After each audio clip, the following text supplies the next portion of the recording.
ambayo ni serikali ya muungano wa Tanzania tayari imekwisha kupoteza mwelekeo. Sasa kwa sababu ya kupoteza mwelekeo, inajaribu kutupima imani zetu kwa vitisho vya kipuuzi, kutaka kutuona je, sisi imani yetu ni timilifu kiasi gani?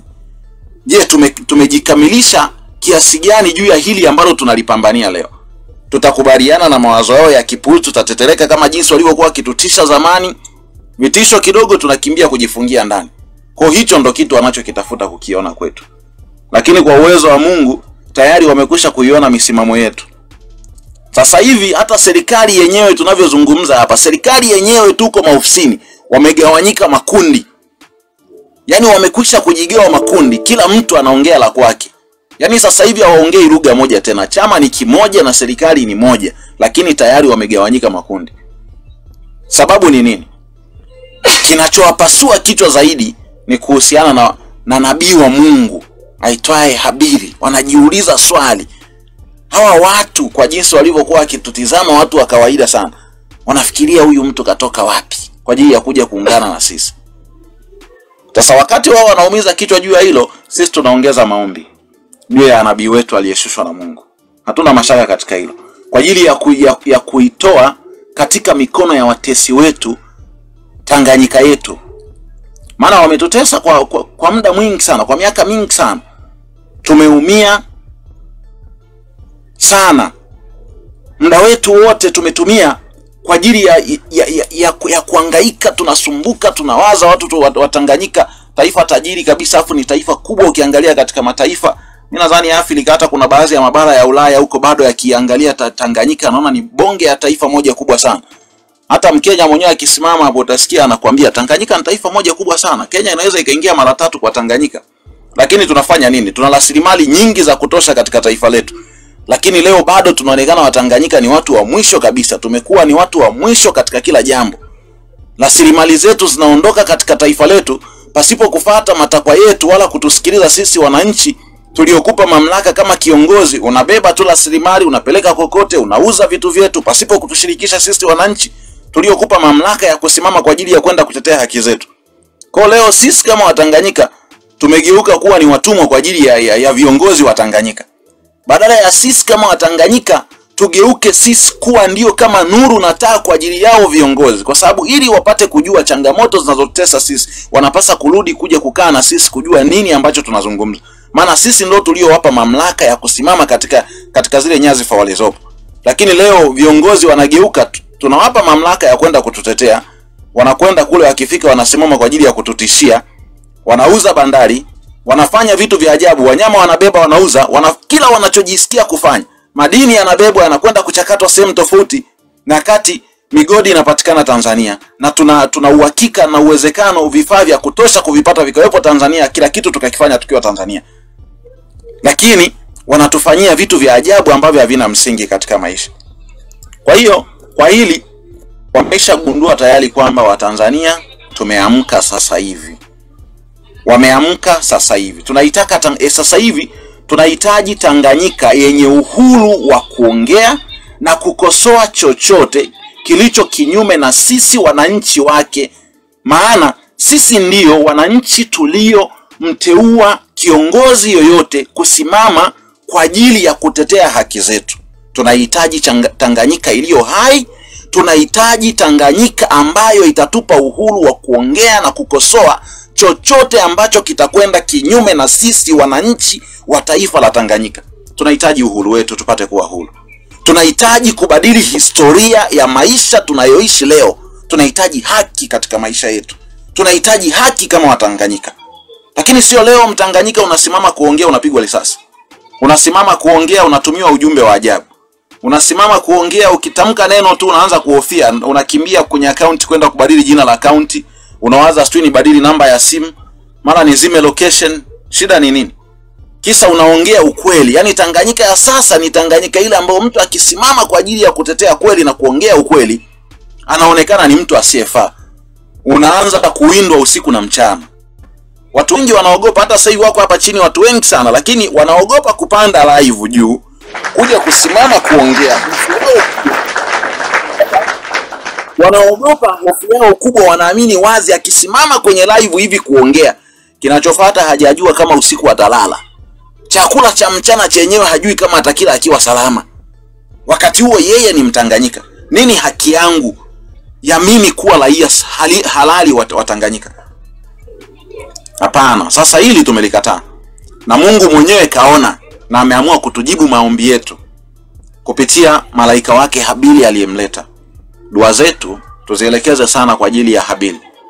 Maana ndiye mtetezi pekee na mkombozi wa taifa letu. Ushindi upo kwetu. Na Watanganyika mlioko chini hadi sasa mmekaa tu kama wasikilizaji.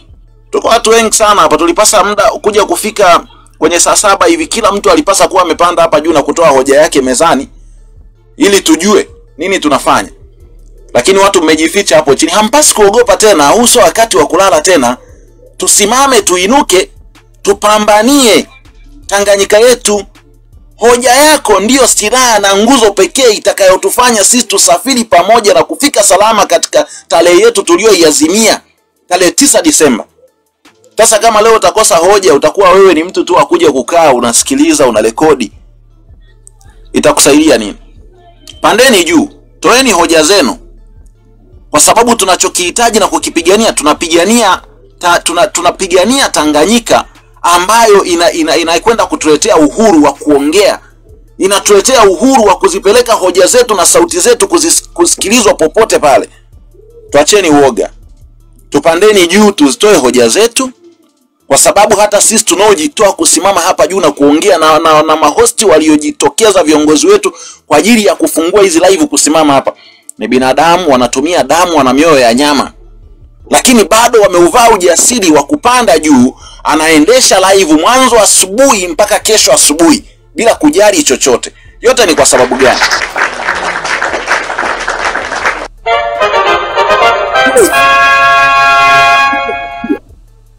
Tufike hatua tuwaonee huruma hata hawa viongozi wetu wa live zetu. Tujue kabisa kwamba ni watu ambao wanazo familia, wanao ndugu, wana mioyo ya nyama, wana kila kitu. Wanachoka nao pia. Wanahitaji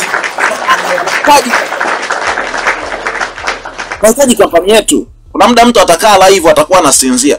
Kuja kufika tarehe 9 ataenda maandamano, akifika pale akikaa tu kidogo anasinzia. Lakini kama tukipanda kwa wingi, tukasapotiana, kuna muda anaweza hata akahitaji kupumzika, akamwacha mtu anaendelea kuwa ni moderator, azidi kupandisha watu na kushusha. Tunazidi kushare idea pole. Tushare. Tuacheni kulala jamani. Tuacheni kulala kwa ajili ya Tanganyika yetu. Tanganyika ni ya kwetu sote. Tunapigana leo, tunasimama kuongea mimi na wewe pamoja na viongozi wetu. Tunasimama kuongea ni kwa sababu tuna maumivu mazito sana ndani ya mioyo yetu. Ndugu zetu wamekufa, wameuawa ndugu zetu. Mpaka kesho asubuhi wameuawa na hatujui miili yao iko sehemu gani. Na bado kiongozi anasimama katika vyombo vya habari anakuambia hakuna mauaji yote yaliyotokea Tanzania. Ni kweli, yawezekana Tanzania hakuna mauaji yaliyotokea, lakini Tanganyika mauaji yametokea na tumeyaona. Yawezekana Tanzania anayoiongoza yeye ni Tanzania isiyokuwa na wananchi, ni Tanzania yake yeye pamoja na jopo lake. Lakini Tanganyika yenye wananchi waliofariki na wengine wanaishi mpaka leo wenye maumivu. Tupo, tunaishi na tunayaona yanayoendelea. Tuamkeni kutoka usingizi.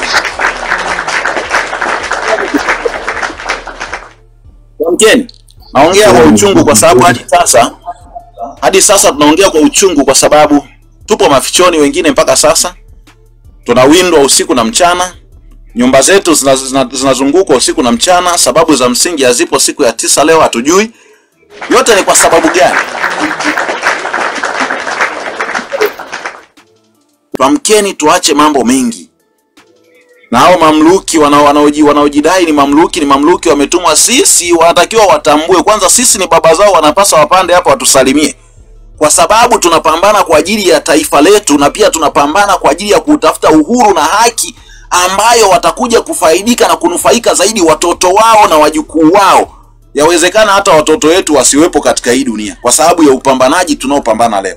Yawezekana wasiwe, vizazi vyetu vitaondoka, lakini kuna vizazi vyao wao kama mamluki ndivyo vitakavyokuja kunufaika zaidi na hiki ambacho leo tunakipigania hapa. Kwa hiyo wanapasa kuamka. Hatupigani kwa ajili yetu, bali tunapigana kwa ajili ya vizazi na vizazi. Tunapigana kwa ajili ya vizazi na vizazi ili kusudi kesho zivije vifurahie. hiki tunachokipigania. Tuacheni ulimbukeni. Kwa nini tunakuwa ulimbukeni kwenye maisha ya leo? Taifa la kwako mwenyewe unakuwa limbukeni, unakuwa mamluki kwa ajili ya kutetea ujinga. Unatetea upuuzi. Nini maana yake? Kichwa cha Habiri mmoja unaleta serikali nzima hiyo inayojiita serikali ya Jamhuri ya Muungano wa Tanzania. Na nyingine tena ukazileta serikali za namna kama hiyo hata 10 ukaziunganisha na bado zisipate mawazo ya kufanana na mawazo ya Habiri. Na bado asipatikane hata mmoja, hata rais wao tu anayemuita rais wao. Mimi sio rais wangu, ni rais wao. Ni Mtanzania, ni Mtanganyika, niko Tanganyika, lakini mimi sio rais wangu, rais wao. Hata yeye mwenyewe anaweza akampa jukumu la kukaa na hiyo barua iliyofika kwake leo. Akapewa barua ile, karatasi hapa na kalamu, andika hata anwani tu ya ile barua, kichwa cha habari cha ile barua, asiweze kuiandika. Kilichobaki tu ni kusema kwenye vyombo vya habari, mimi ninaitwa fulani, nimesoma mpaka form 4. Lakini nimechaguliwa nikiwa na miaka 16 na miezi kadhaa. Sasa ninasema mimi ndiye rais wa Tanganyika, wa Tanzania. Yeyote swi ataniona, mimi ndiye amiri jeshi mkuu. Wewe, hivi kweli jamani, tukaeni chini tufikirie, mlioko chini hamtaki kupanda juu. Hivi kweli wewe ni rais wa aina gani ambao umeteuliwa na wananchi kwa ajili ya kuja kutetea haki zao? Unasimama badala ya kueleza kero na changamoto za raia wako, wananchi wako wanateseka, wanapitia mapito magumu kiasi gani, unasimama kwa ajili ya kujitangaza nimesoma hadi form 4. Unaowatangazia wana degree wakati huo na wako majumbani wanauza mboga mboga, wanasukuma mikokoteni na kuchoma mikaa. Unasimama kila siku nimesoma hadi form 4. Mimi ni amiri jeshi mkuu. Ole wenu mtaniona. Unasimama usiku na mchana kutishia raia wako badala ya kutengeneza mfumo kwa ajili ya kuwasaidia na kuwalinda raia wako na wananchi wako wawe huru na waipate amani ya taifa lao, walipende taifa lao kwa ajili yako. Unasimama kwa ajili ya kuwatishia. Tumekupa mamlaka kwa ajili ya kwenda kututishia? Tumekwenda kupigia kula ili kusudi ututishie sisi? Tuamkeni Watanganyika. Waliouawa wengi sio tuliokuwa barabarani tunaandamana. Mmeuawa nyinyi mliobaki nyumbani. Na hata sasa msipokuwa makini mkangangania ndani. Tunaibembeleza hii hapo jini toa kikombe hapa, ufundisha kikombe, tutatoka hapa. Kwa makini mkangangania ndani, mnaogoma kupanda juu, mnasema mnaogopa kukamatwa. Mkingangania ndani hata sasa, mimi naomba niwaambie kitu cha pekee. Mkingangania ndani, kwa sababu asilimia kubwa tutakuwa barabarani, kuna watu bado watapita huko mitaani kwa ajili ya kuwamalizia mliobaki ndani. Sisi tutakuwa barabarani, tutakaporudi ndani tutawakuta mmefia ndani. Kama kawaida tulivyokuwa tunatoka barabarani tuwarudi ndani tunawakuta mmefia ndani.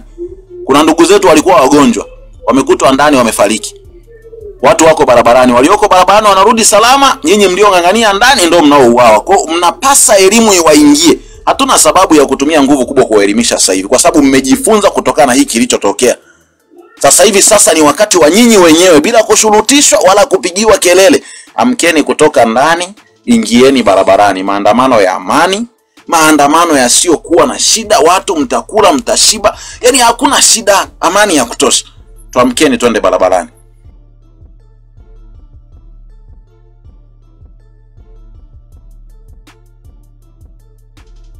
Utabeba bango lako, ingia mtaani. Vaa t-shirt yako, mwenye t-shirt, tuingie barabarani kwa ajili ya kutetea haki zetu wa Tanganyika. Tunalihitaji taifa letu. Tunalihitaji taifa letu. Hilo ndo jambo la msingi. Mwingine naomba asimame achangie. Tusiogope kupanda kutoka chini jamani. Tulioko juu tutashuka, tutazidi kuwa tunashuka, tunawapisha, muingie mchangie. Hata kama ni kwa sekunde moja, ni mstari mmoja unao, ni neno moja unalo, ingia juu. Changia, hoja yako ina nguvu na thamani kubwa sana kwetu sisi wa Tanganyika, kwa sababu ni hoja ambayo ipo kwa ajili ya kutusaidia kulijenga taifa letu sisi wa Tanganyika.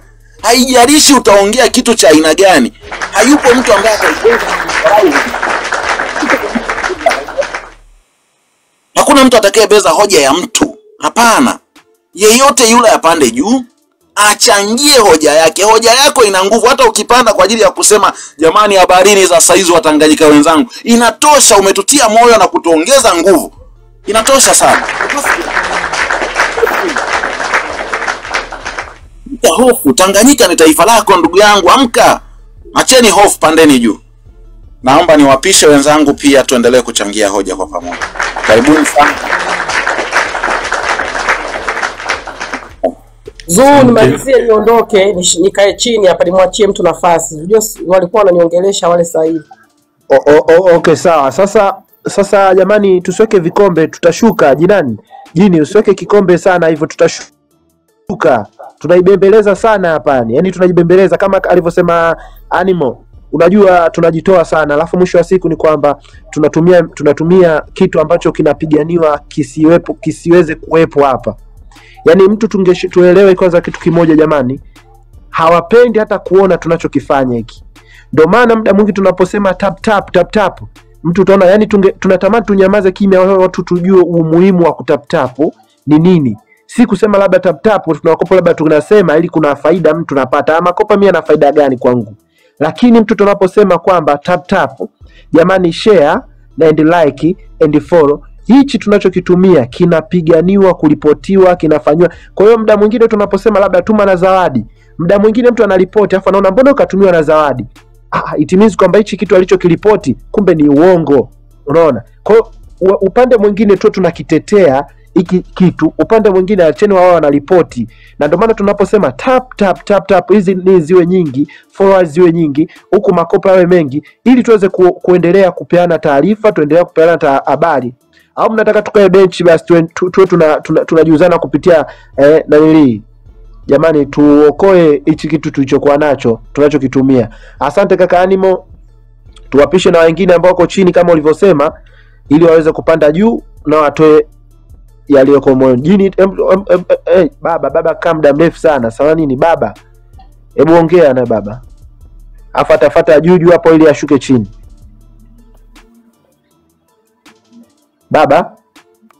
Samani, kama naweza nikatoa taarifa mara moja. Okay.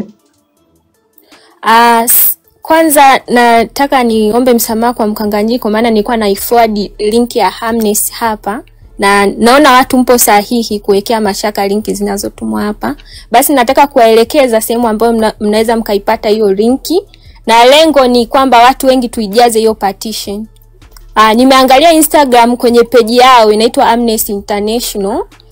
Ukienda kwenye bio yao pale utaiona linki. Ukibonyeza ile linki pale chini zitakuja kama linki 4. Linki ya mwisho kabisa pale imeandikwa accountability in Tanzania. Hiyo linki ndio utajaza, utaenda kufill ile form ya petition. Alafu na X pia kwenye page yao wamepost, ni post ya mwisho kabisa ambayo inaonekana. Yangu ni hayo tu. Rudia tena akusikie tena. Rudia tena. Sawa. Kwa wale ambao tunataka kujaza petition, kwanza sio kwa wale wote hapa ningependekeza kwamba tukaijaze hiyo form. Unaingia kwenye Instagram inaitwa Amnesty International na iandika hapa chini. Page inaitwa Amnesty International Instagram. Ukishabonyeza hiyo page pale kwenye bio yao pale kuna linki imewekwa pale, utabonyeza hiyo linki. Hiyo linki ukishabonyeza, ndani ya hiyo linki utakuta linki ziko 4. Katika hizo linki 4, linki ya mwisho kabisa chini imeandikwa accountability in Tanzania. Utaibonyeza hiyo linki ndio ya petition. Zitakuja taarifa pale za kujaza, kwa utajaza itakuwa inakuelekeza kila kitu mpaka mwisho. Tafadhali jamani, kwa wote mlioko hapa kama una nafasi ni vema ukaenda ukajaza hiyo form kwa sababu wanaangalia wingi wa watu ambao wameijaza hiyo form. Na kwa watumiaji wa X utasearch Amnesty International, page yao post yao ya mwisho kabisa pale wameiattach na hiyo link. Nadhani nitakuwa nimeeleweka mpaka hapo. Kama mtu yote ana swali naomba tu feel free kuniuliza swali, nitakuwepo.